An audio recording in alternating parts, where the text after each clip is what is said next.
Vi har lavet et forsøg, hvor formålet var at bestemme stofmængdekoncentrationen af farvestof i rød saftvand. Vi startede med at lave en fortyndingsrække af et farvestof, og den fortyndingsrække var på 6 fortyndinger, og disse fortyndinger målte vi så i absorbansen på ved hjælp af Log og Pro.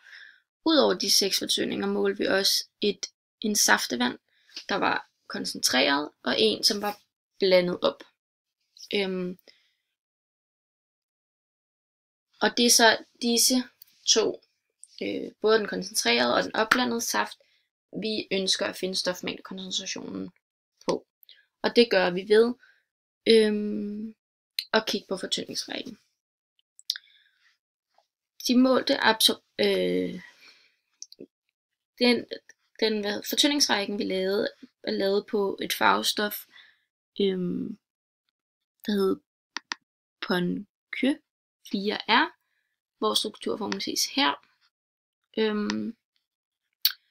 Og vi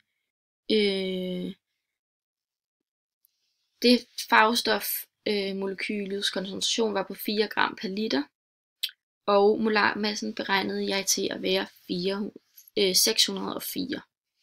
Så for at finde, vi skulle først finde den aktuelle stofmængdekoncentration i gram per liter, og det gjorde vi ved at dividere med 4, som var koncentrationen, med den fortynding der var. Og derefter dividerede vi det tal med 604, for at få den aktuelle stofmængdekoncentration i mol per liter. Da det er mol per liter, og absorbansen, den målte absorbans, vi skal bruge til at lave en standardkurve. Hvis vi lige tager et eksempel på beregningerne, så tager vi den første fortynding, som er 1/100, og divideret med 4 divideret med 100, og det giver så 0,04, det vil sige den aktuelle stofmængdekoncentration er 0,04 gram per liter, og det dividerede jeg så med 604 for at få det i mol per liter. Så her ses et skema over de forskellige fortyndinger, stofmængdekoncentrationer og absorbanser. Ud fra de her beregninger kan vi så opstille en standardkurve, hvor absorbansen er som funktion af stofmængdekoncentrationen. Og det ses her, hvor de forskellige fortyndinger er plottet ind. Og ud fra den her standardkurve kan vi så aflæse og beregne stofmængdekoncentrationen af de to saftvæsker ved hjælp af den målte absorbans, vi målte ved hjælp af Log og Pro. Så vi kan enten gå ud og aflæse det på grafen ved at gå op ad x-aksen og finde absorbansen, og så måle på grafen, vi går op ad y-aksen, og så måler, hvad x-aksen er. Men vi kan også beregne det, som ses her,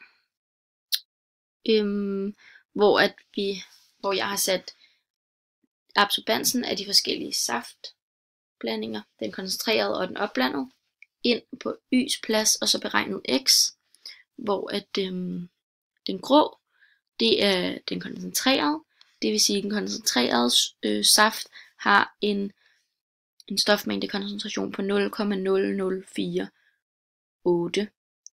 mol per liter, og den opblandede saft har en stofmængdekoncentration på 0,00013 mol per liter.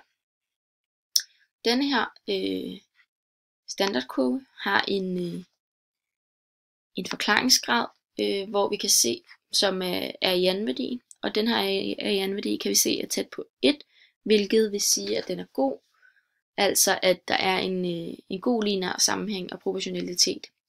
Og det betyder også, at Lambert-Beers lov er opfyldt, da den beskriver her, en sammenhæng og proportionalitet mellem stofmængdekoncentration og absorbans i en opløsning. Og det kan vi sige, der er her.